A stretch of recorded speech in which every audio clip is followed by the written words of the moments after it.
ప్రాణం ఎప్పుడు మొదలైందో తెలుపగల తేదీ ఏదో గుర్తించేందుకు వీలుందా?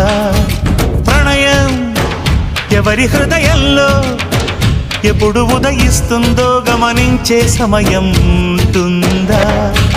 ప్రేమంటే ఏమంటే చెప్పేసి మాటుంటే ఆ మాటకి తెలిసేనా ప్రేమంటే?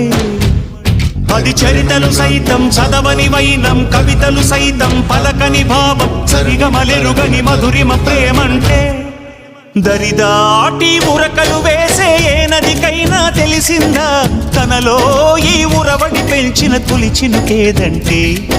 సిరిపై రై ఎగిరే వరకు చేనుకు మాత్రం తెలిసిందా తనలో కనిపించే కళలకు తొలి పిలిపేదంటే?